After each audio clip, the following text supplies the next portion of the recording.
तो दोस्तों, मैं हूं दीनदयाल दगदी। स्वागत करता हूं आप सभी का इस YouTube channel sigma 3D sir classes पर, जिस पर आज हम संख्या पद्धति के लेक्चर सीरीज में दूसरे वीडियो की शुरुआत करने जा रहे हैं। इससे पहले वाले वीडियो में हमने ये पढ़ा था कि जैसे प्राकृत संख्याएं, पूर्ण संख्याएं या पूर्णांक संख्याएं क्या होती है, इसके बारे में हमने विस्तार से चर्चा की थी। अगर आपने ये वीडियो नहीं देखा हो तो इस वीडियो के डिस्क्रिप्शन बॉक्स में आपको इसका लिंक मिल जाएगा, तो आप पहले वो वीडियो देखिए, उसके बाद में हम इस वीडियो पर चर्चा करते हैं। चलिए देखते हैं संख्या पद्धति का अगला टॉपिक क्या है। अगली संख्या है सम संख्याएं।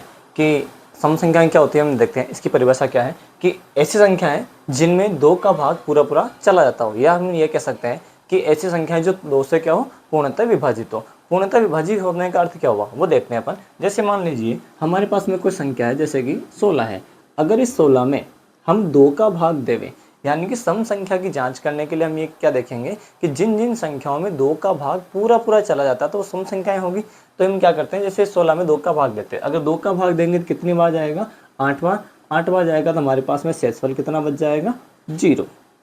तो हम यहाँ पे ये देख रहे हैं कि अगर मान लो कोई संख्या सम संख्या है जिसमें दो का भाग अगर पूरा पूरा जा रहा है, तो पूरा पूरा जाने का मतलब ये होगा कि दो का भाग इसमें जाने के बाद में हमारे पास में शेषफल हमेशा क्या बचेगा, 0 बचेगा। यानी जैसे मान लो इसके अलावा और कोई संख्या ले लेते हैं। जैसे मान लिया हमने ले लिया सपोज दैट कि 6 ले लिया। 6 में दो का भाग देंगे तो एक सम संख्या अगर है, तो सम संख्या अगर है तो हमारे पास में शेषफल कितना बचना चाहिए, 0 बचना चाहिए। तो इसमें भाग कितनी बार जाएगा, 3 बार। कितना जाएगा, 6, और शेषफल कितना बचेगा, 0। अगर मान लो कोई संख्या सम संख्या नहीं हुई, जैसे कि 11 है, दो का भाग दिया, इसमें दो का भाग देने से अगर अपने पास में शेषफल 0 नहीं बचता, इसका मतलब भाग पूरा पूरा नहीं जा रहा। अगर भाग पूरा पूरा नहीं जाता है तो वो संख्या एक सम संख्या नहीं होगी। तो इसमें अगर दो का भाग दें तो हमारे पास में 5 बार जाएगा, कितना आ जाएगा, 10, और शेषफल कितना बच जाएगा, 1। तो अगर हम किसी संख्या में दो का भाग दे रहे हैं, अगर शेषफल 0 नहीं आता है तो वो सम संख्या नहीं है। और जिस संख्या में दो का भाग देने पर अगर शेषफल 0 आ जाता है तो ये क्या हो जाती है, सम संख्या। तो हम ये भी कह सकते हैं कि किसी संख्या में भाग देने पर शेषफल कितना आना चाहिए, 0 आना चाहिए। तो वो संख्या कौन सी हो जाएगी, सम संख्या हो जाएगी। तो इसको हम कंडीशन को देखते हैं कि जैसे मान लेते हैं कि हमारे इसमें भाग को अपन को जांच करनी हो, तो हम किस प्रकार जांच करते हैं कि इस जो भाजक होता है, इस भाजक को इस भागफल से गुणा करते हैं, और जो शेषफल होता है उसको हम क्या करते हैं, इसमें जोड़ देते हैं। और जो हमारे पास में संख्या प्राप्त होती है वो हमारे पास में भाज्य के बराबर प्राप्त होनी चाहिए। तो वही कंडीशन हम इस सम संख्या वाली कंडीशन में देख करके देखते हैं कि क्या होता है। तो जैसे कोई मान लेते हैं सम संख्या है जो कि है a है। तो अगर ये सम संख्या है तो हम जानते हैं कि इसमें सम संख्या में दो का भाग देने पर शेषफल हमारे पास में क्या आना चाहिए, 0 आना चाहिए। तो जैसे मान लो दो का इसमें भाग देवें तो ये कोई भी एक सम संख्या होगी, तो इसमें हम भाग देंगे तो हमारे पास में पहली कंडीशन तो ये कि शेषफल हमारे पास में कितना बचेगा, 0 बचेगा। परंतु कोई भी अगर सम संख्या तो इसमें भाग देने पर हमारे पास में कोई ना कोई भागफल तो आएगा। अगर भागफल आएगा तो मान लेते हैं वो भागफल क्या है, n है। अब इसको भाग की तरफ हम जांच करें तो किस प्रकार करेंगे, इस भाजक को इस भागफल से गुणा करेंगे। ये भाजक को भागफल से गुणा कर दिया, और गुणा करने के बाद में जो शेषफल आता है इसको हम क्या करेंगे, जोड़ेंगे। तो हम यहाँ पे जानते हैं कि इसको 0 को इसमें जोड़ो या नहीं जोड़ो कोई फर्क नहीं पड़ेगा। तो ये अपने हटा दिया, और इसके बाद में हमारे पास में क्या आया, a। यानी कि इसको इससे गुणा करने के बाद में शेषफल जोड़ेंगे तो 0 जोड़ने से कोई फर्क पड़ेगा नहीं, परंतु हमारे पास में इनको गुणा करने पर किसके बराबर आ जाएगा, भाज्य के बराबर आ जाएगा। तो इसका मतलब हम ये कह सकते हैं कि अगर कोई संख्या सम संख्या है तो उस सम संख्या को हम किसके रूप में लिख सकते हैं, 2n के रूप में लिख सकते हैं। अब बात करते हैं कि यहाँ पर n क्या है। जैसे मान लेते हैं कि हमने यहाँ पे 8 में भाग दिया था या 6 में भाग दिया था, उसमें दो का भाग पूरा पूरा चला गया, तो इसका मतलब वो क्या हो गई, एक सम संख्या हो गई। अब अगर हम मान लें कि जैसे मान लें यहाँ पे मेरे पास में -10, इसमें अगर हम दो का भाग देवें तो कितनी बार जाएगा, तो हम जानते हैं कि 2 से अगर ये संख्या में अगर भाग दें तो -5 बार चला जाएगा। इसका मतलब हमारे पास में जो है यहाँ पर क्या आया, -5, यानी इसका भागफल कितना आया, -5 आया। तो हमारे पास यही तो जांच करनी है कि हमारे पास में ये भागफल क्या आ रहा है। तो 10 वाले जैसे माइनस की संख्या उसमें दो का भाग दिया, अगर इसमें दो का भाग पूरा पूरा जाएगा तो -5 बार गया। अगर वैसे हम कंडीशन देख के मान लो कोई संख्या और भी ऋणात्मक हो, या फिर इसके अलावा मान लो कोई संख्या धनात्मक हो, मान लो इसमें हम भाग देते हैं कि दो का, तो कितनी बार जाएगा, 50 बार जाएगा। तो इसका मतलब ये संख्या क्या है, हमारे पास में धनात्मक आंसर आया, जो कि प्लस वाली संख्या है, जो कि इसका क्या है, भागफल है। वैसे ही यहाँ पर ऋणात्मक वाली संख्या में दो का भाग दिया तो हमारे पास में क्या है, ऋणात्मक आंसर आया।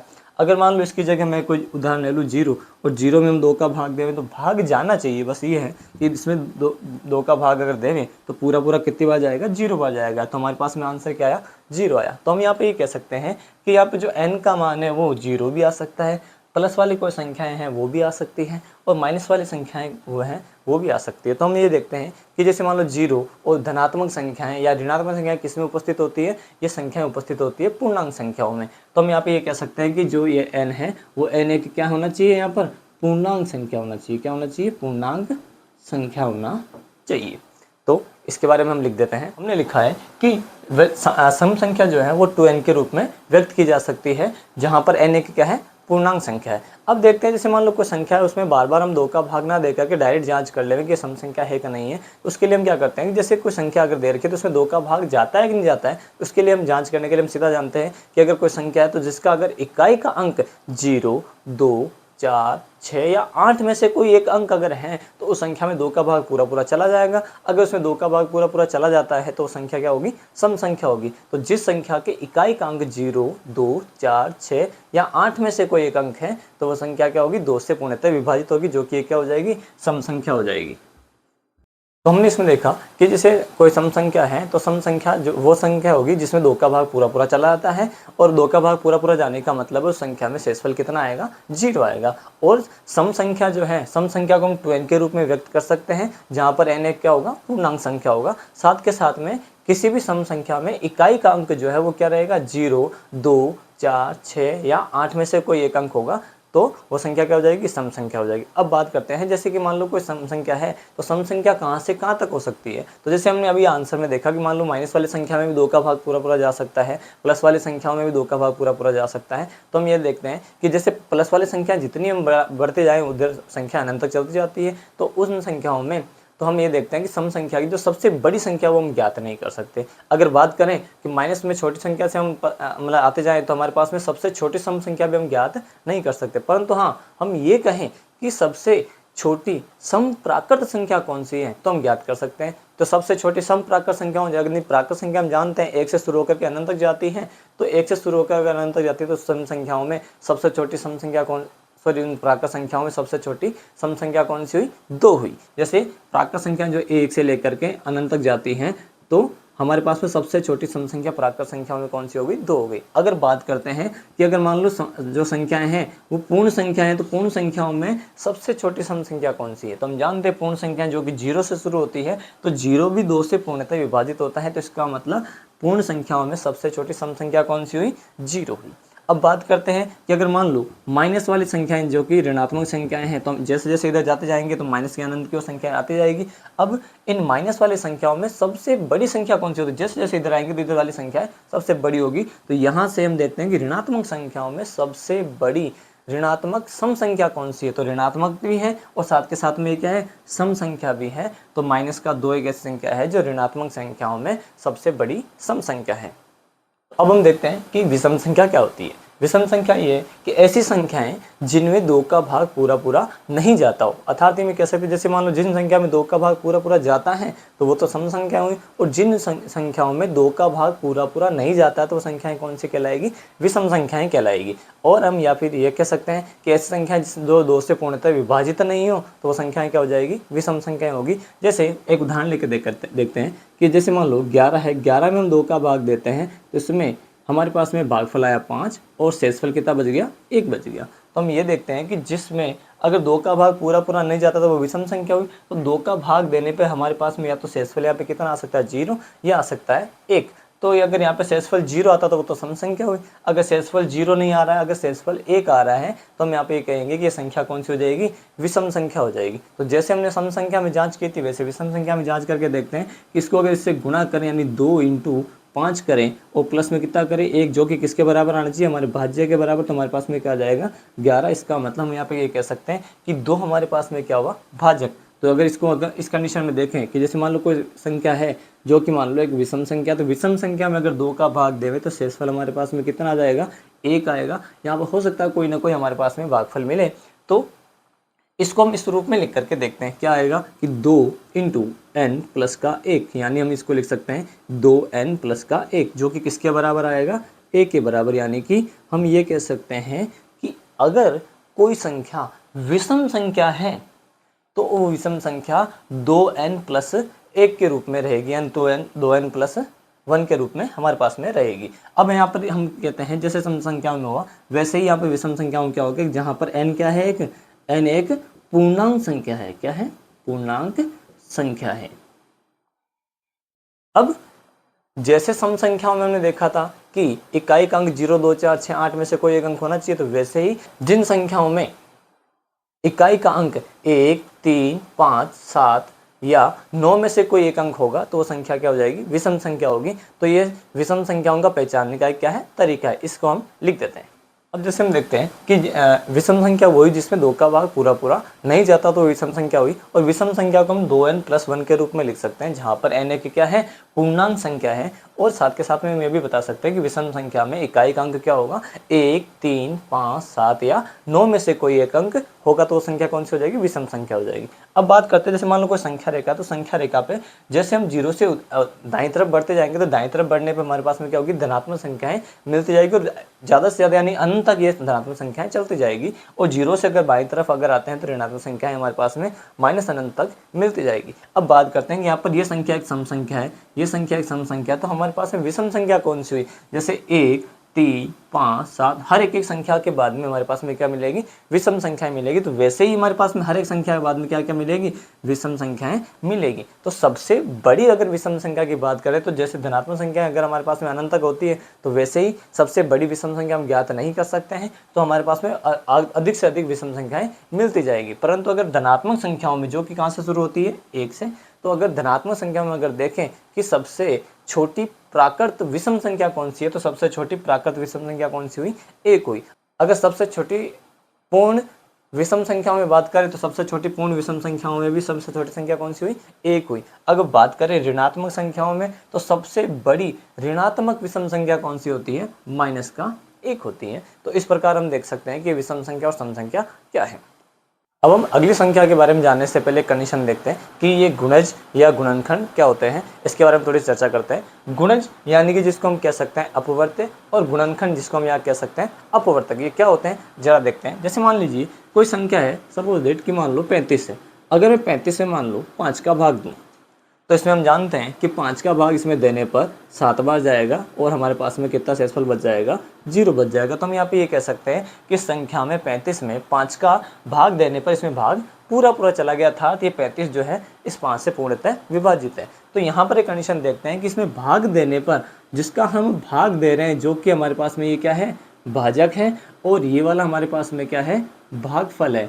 तो अगर मान लेते हैं किसी संख्या में किसी प्राकृत संख्या का हम अगर भाग देवें तो उस संख्या में भाग पूरा अगर चला जाता है तो जो भाजक है और जो भागफल है इस दी गई संख्या के क्या कहलाएंगे, गुणनखंड कहलाएंगे। क्या कहलाएंगे, गुणनखंड। यानी हमारे खुद की अगर सिंपल भाषा में अगर ये कहना चाहें तो हम ये कह सकते हैं कि जो संख्या अगर दे रखी है तो किसी दी गई संख्या में जिन जिन संख्याओं का भाग पूरा चला जाता है वो संख्या जो है उस दी गई संख्या की क्या कहलाएगी, गुणनखंड कहलाएगी। यानी कि अगर आप कंडीशन देखें तो अगर मान लो 5 का भाग इस 35 में अगर 7 बार जा रहा है तो हम इसका उल्टा भी करके दे सकते हैं कि 7 का भाग इस 35 में 5 बार जाएगा, तो हम इसका भाग अगर उल्टा भी दें तो हमारे पास में मिल जाएगा जो कि भाग इसमें पूरा जा रहा है। अब हम अपनी भाषा में ये कह सकते हैं कि अगर मान लो कोई संख्या दे रखी है तो उस संख्या में जिन जिन संख्याओं का भाग पूरा चला जाता है वे सारी की सारी संख्याएं उस दी गई संख्या की क्या कहलाएगी, गुणनखंड कहलाएगी। अब अगर मान लो 5 का भाग इसे पूरा चला गया, फिर 7 का भाग इसे पूरा जा रहा है, तो हम यहाँ पे ये कह सकते हैं कि जो ये 35 है, ये 35 इस 5 का और इस 7 का क्या है, गुणज है। क्या है, गुणज। यानी कि हम तो अपनी भाषा में हम ये कह सकते हैं कि अगर मान लो कोई संख्या जो है किसी टेबल में आती है, किसी संख्या के टेबल में अगर आती है तो वो संख्या जो है उस संख्या की क्या कहलाएगी, गुणज कहलाएगी। इसको थोड़ा सा विस्तार से समझते हैं क्या है। अब जैसे गुणज की अगर बात करें तो गुणज क्या है, जैसे मान लो 2 के हम को बोल दे रहे कि 2 के हम क्या लिखें, गुणज लिखें, तो हम 2 के गुणज लिखने का मतलब ये होगा कि इस 2 के टेबल में आने वाली सारी संख्याएं क्या है, इसकी गुणज कहलाएगी। तो 2 की टेबल में हम जानते हैं कि 2 की अगर टेबल स्टार्ट करें तो 2 की टेबल 2 से शुरुआत करते हैं, तो इसका मतलब 2 का एक गुणज है वो 2 भी हुआ। उसके बाद में अगर बात करें तो 2 के गुणज की बात करें तो 2, 4, 6, 8, 10, 12, 14, 16 ऐसे अनंत तक चलता जाएगा। तो ये 2 के क्या हो गए, गुणज हो गए। यानी कि जो अंक जो संख्याएं 2 की टेबल में आते हैं वो सारे क्या हैं, 2 के गुणज है। तो वैसे ही हम अगर किसी संख्या के गुणज ज्ञात करने के लिए बोल देवे तो हम ये कर सकते हैं कि जो उसकी टेबल में आते हैं वो सारे उसके क्या है, गुणज हैं। इसका मतलब इन सभी गुणजों में इस 2 का भाग पूरा जाएगा। तो अब ये तो 2 के अगर मान लो हमें बोल दे कि 7 के गुणज लिखने, इसका मतलब 7 की टेबल लिख दो, तो 7 की टेबल जहाँ तक है हम चलाते जाएंगे कभी खत्म नहीं होगी। तो वैसे किसी भी संख्या के गुणज जो है अनंत तक चलते जाते हैं, यानी कि इसके कोई लिमिट नहीं होती, यानी अपरिमित रूप से अनेक गुणज होते हैं। गुणनखंड क्या होता है? अगर कोई संख्या दे रखी है तो उस दी गई संख्या में जिन जिन संख्याओं का भाग पूरा पूरा चला जाता है तो वे संख्याएं क्या कहलाएगी? उस दी गई संख्या की गुणनखंड कहलाएगी। जैसे हमने अभी देखा था कि 35, तो 35 में जिन जिन संख्याओं का भाग चला जाएगा तो 35 के वो क्या हो जाएंगे? गुणनखंड हो जाएंगे। तो 35 के गुणनखंड हम देखते हैं कौन कौन से हैं। 35 में एक तो हमारे पास में 1 का भाग चला जाता है कि 1 का भाग अगर इसमें देवें तो कितनी बार जाएगा? 35 बार। तो हम ये भी देखते हैं कि 1 का भाग इसमें 35 बार जा रहा है, तो 35 का भाग इसमें 1 बार जाएगा। तो हम साथ में लिख लेते हैं कि इसके गुणनखंड जो है 1 भी है और 35 भी है। साथ में अगर 35 में हम देखें तो 35 में ना तो 2 का भाग जाता है, ना 3 का जाता है, ना 4 का, सीधा किसका जाता है? 5 का भाग जाता है। जो 5 का भाग इसमें कितनी बार जाता है? 7 बार जाता है। और इसके अलावा कोई भी इसके गुणनखंड नहीं है। अब इस 35 में 1, 5, 7 या 35 अगर इनका भाग जा रहा है तो ये सारे के सारे इस 35 के क्या कहलाए? गुणनखंड कहलाए। तो हम ये कह सकते हैं कि जिन जिन संख्याओं का भाग इस दी गई संख्या में पूरा पूरा चला जाता है वे सारी संख्याएं क्या है? इस 35 की गुणनखंड कहलाएगी। तो वैसे किसी दी गई संख्या में जिन जिन संख्याओं का भाग पूरा पूरा जाता है वो उसकी गुणनखंड हो गई, और उसकी टेबल में आने वाली जितने भी संख्या हैं वो सारी संख्या उस संख्या की क्या कहलाएगी? गुणज कहलाएगी। अब इसके आधार पर हम अगला टॉपिक देखते हैं जो कि है भाज्य और अभाज्य संख्याएं। तो अब बात करते हैं अभाज्य संख्या क्या होती है।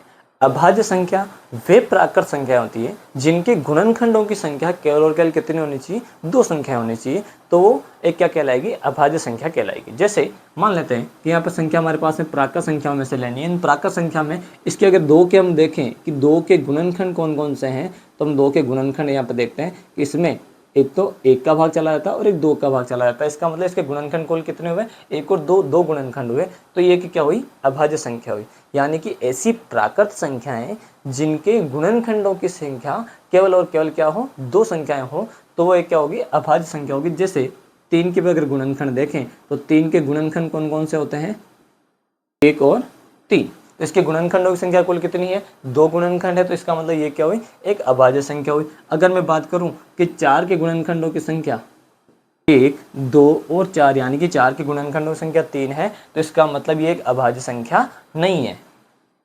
तो अगर हम बात करें कि जैसे मान लो कोई संख्या है जिसके गुणनखंडों की संख्या केवल और केवल मात्र कितनी हो? 2 गुणनखंड हो, तो वो संख्या एक अभाज्य संख्या होगी। तो जैसे 2 के गुणनखंड कौन कौन से? एक तो 1 है और एक संख्या जो दे रखी है वो स्वयं खुद एक संख्या है। वैसे ही 3 के जो गुणनखंड की अगर बात करें तो 3 के गुणनखंड एक तो 1 है और एक स्वयं संख्या खुद है। तो इसके किसी भी प्राकृत संख्या के अगर गुणनखंड जो एक तो 1 और एक वो स्वयं संख्या खुद हो, यानी कि केवल और केवल मात्र 2 गुणनखंड हो, तो वो संख्या क्या हो जाएगी? एक अभाज्य संख्या हो जाएगी। और जिन संख्याओं के गुणनखंडों की संख्या 2 से ज़्यादा या अगर कम है तो वो एक अभाज्य संख्या नहीं होगी। तो हम यहाँ पे कुछ अभाज्य संख्या लिखते हैं। जैसे अभाज्य संख्या सबसे पहले है 2, उसके बाद में आ जाएगी 3, अगले हम देखते हैं कि 4 जो एक अभाज्य संख्या नहीं है। तो अगली फिर प्राकृत संख्याओं में अभाज्य संख्या कौन सी है? 5, फिर है 7, फिर 11। इस प्रकार इसमें संख्याएं और भी अनंत तक बढ़ती चली जाएगी।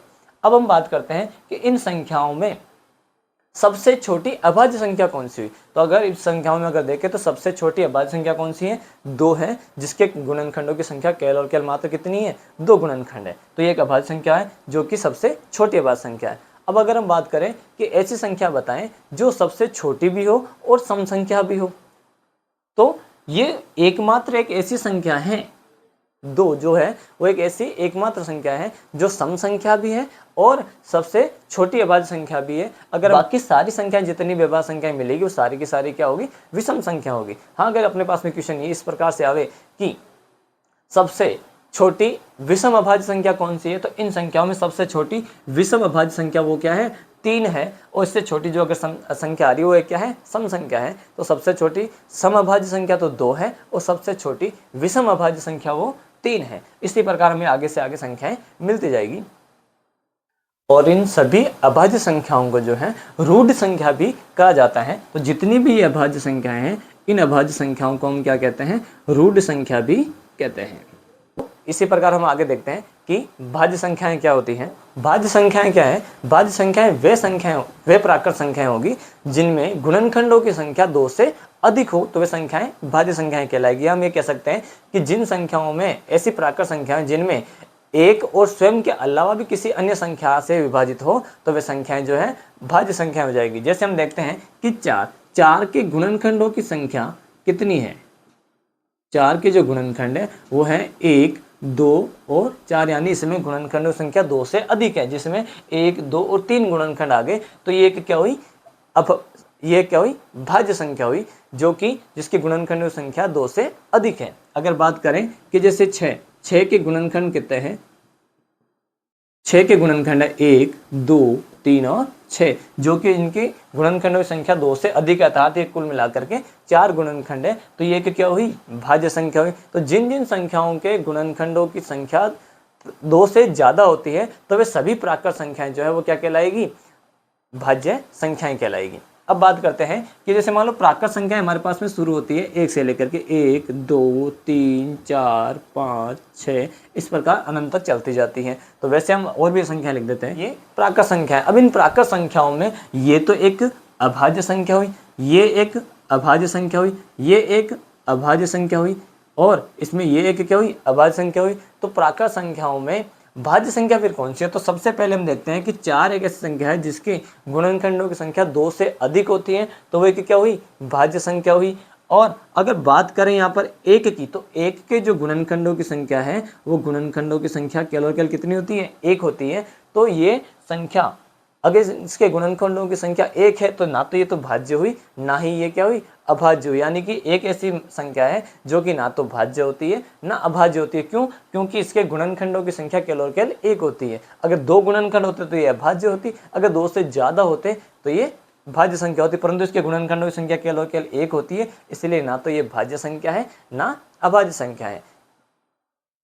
तो हम देखते हैं कि प्राकृत संख्याओं में सबसे छोटी अगर हम बात करें कि भाज्य संख्या कौन सी है, तो प्राकृत संख्या में सबसे छोटी भाज्य संख्या जो वो है 4 है, जिसके गुणनखंडों की संख्या 2 से ज़्यादा है। और हम बात करें सबसे बड़ी भाज्य संख्या की, तो इससे बड़ी से बड़ी संख्या हमारे पास में मिलती जाएगी। तो इसमें कंडीशन देखते हैं कि सबसे छोटी भाज्य संख्या कौन सी है, 4 है, परंतु इन संख्याओं में सबसे पहले विषम संख्या कौन सी मिल रही है, इन संख्याओं में सबसे पहले विषम संख्या मिल रही है 9। तो 9 एक ऐसी संख्या है जो भाज्य भी है और विषम संख्या भी है, अर्थात सबसे छोटी भाज्य विषम संख्या जो है वो क्या है, 9 है, और सबसे छोटी सम भाज्य संख्या वो है 4 है। तो हमारे पास में कई सारे इस प्रकार के क्वेश्चन आ सकते हैं, जैसे सबसे छोटी सम अभाज्य संख्या तो वो है 2, और सबसे छोटी सम भाज्य संख्या तो वो है 4। हमारे पास में सबसे छोटी विषम अभाज्य संख्या वो है 3, तो सबसे छोटी सबसे छोटी विषम भाज्य संख्या वो है 9। तो हमें इस प्रकार से क्वेश्चन का ध्यान रखकर उसका सही ढंग से हमें क्या देना है, आंसर देना है। अब हम देखते हैं कि संपूर्ण संख्याएं क्या होती है। ऐसी संख्या जिसके सभी जितने भी गुणनखंड हैं उन सभी गुणनखंडों का हम अगर योग करें तो वो योग जो है उस संख्या का अगर दुगुना प्राप्त हो जाता है तो एक संख्या क्या होगी, संपूर्ण संख्या, यानी कि परफेक्ट नंबर होगी। जैसे कि उदाहरण लेते हैं, मान लो 6, तो 6 के गुणनखंड जो है, 6 के गुणनखंड देखते हैं कि कौन कौन से होते हैं। 6 के गुणनखंड 1, 2, 3 और 6, इन सभी का अगर अपन योग करें तो योग जो हमारे पास में कितना मिलेगा, 12 मिलेगा। तो जो संख्या हमारे पास में 6 दे रखी है, इन 6 के सभी गुणनखंडों का योग जो है वो 12 है, जो कि इस संख्या का दुगुना है। तो ये एक संख्या क्या हुई, संपूर्ण संख्या हुई। इसी प्रकार हम बात करें जैसे कि 28 है, तो 28 के गुणनखंड जो है, 28 के गुणनखंड कौन कौन से हैं, 1, 2, 4, 7, 14 और 28। इन सभी का अगर हम योगफल करें तो हमारे पास में योगफल जो है वो क्या मिलेगा, 56 मिलेगा, जो कि इस संख्या का दुगुना है। तो ऐसी संख्याएं जिनके सभी गुणनखंडों का योग उस संख्या का दुगुना प्राप्त हो तो वो संख्या एक संपूर्ण संख्या कहलाती है, जो कि जिसमें 6 और 28 क्या एक संपूर्ण संख्या के उदाहरण है। अब हम देखते हैं कि अभाज्य युग्म क्या होता है। अभाज्य युग्म ऐसी दो अभाज्य संख्याएं जिनके बीच में केवल और केवल एकमात्र एक भाज्य संख्या हो। जैसे मान लें कि यहाँ पर हमारे पास में एक उदाहरण लेते हैं कि जैसे 2 और 3 के बीच में तो कोई भाज्य संख्या नहीं है। अगली अगर बात करें 3 और 5 की, तो 3 और 5 के बीच में एकमात्र एक ऐसी संख्या 4 है जो कि भाज्य संख्या है। तो अगर मान लो कोई दो संख्याएं ऐसी हैं जो अभाज्य संख्या हैं जिनके बीच में एक भाज्य संख्या आ रही हो केवल और केवल, तो वे दोनों अभाज्य संख्याएं जो है वो क्या कहलाएगी, अभाज्य युग्म कहलाएगी। या हम ये कह सकते हैं कि दो अभाज्य संख्याओं का यदि अंतर, दो अभाज्य संख्याओं का अंतर यदि 2 प्राप्त होता है तो वो जो है दोनों अभाज्य संख्याएं क्या कहलाएगी, अभाज्य युग्म कहलाएगी। जैसे 5 और 3 का अंतर कितना आ रहा है, 2, तो ये दोनों अभाज्य संख्याएं हैं, अभाज्य संख्या होने के साथ साथ में इनका अंतर 2 भी आ रहा है, तो ये क्या कहलाएगी, अभाज्य युग्म कहलाएगी। या अगर इसके अलावा कोई उदाहरण देखें जैसे, तो हम देखते हैं कि यहाँ पे 7 और 5 हैं, जिसके बीच में केवल और केवल एकमात्र एक 6 भाज्य संख्या आती है, तो ये दोनों संख्याएं क्या हुई, अभाज्य संख्याएं, अभाज्य युग्म हुई। तो इनका अंतर भी कितना आ रहा है, 2 आ रहा है। तो इस परिभाषा को हम लिख देते हैं कि ऐसी 2 अभाज्य संख्याएं जिनका अंतर 2 प्राप्त होता है तो वे अभाज्य संख्याएं क्या कहलाएगी, अभाज्य युग्म संख्याएं कहलाएगी। तो दोस्तों इस वीडियो में हमने सम संख्याएं, विषम संख्याएं, अभाज्य संख्याएं, भाज्य संख्याएं इत्यादि के बारे में जानकारी प्राप्त की। तो ध्यान दीजिएगा, अब हम परिमेय संख्या, अपरिमेय संख्या, लैस्य, मैस्य या काल्पनिक संख्याएं ये क्या होती हैं, इनके बारे में अगले वीडियो में हम चर्चा करेंगे। और अगर आपको ये वीडियो अच्छा लगा हो तो इसको लाइक ज़रूर करें और कमेंट बॉक्स में ज़रूर बताएं। और गणित को बढ़िया बेसिक कॉन्सेप्ट के साथ में अगर समझना हो तो इस वीडियो को ज़्यादा से ज़्यादा लोगों तक शेयर करें। और अगर आप इस चैनल पर नए हो तो इस चैनल को सब्सक्राइब करें और पास में बेल आइकन को ज़रूर दबाएं। तो हम मिलते हैं अगले वीडियो में, तब तक के लिए बाय बाय, सी यू।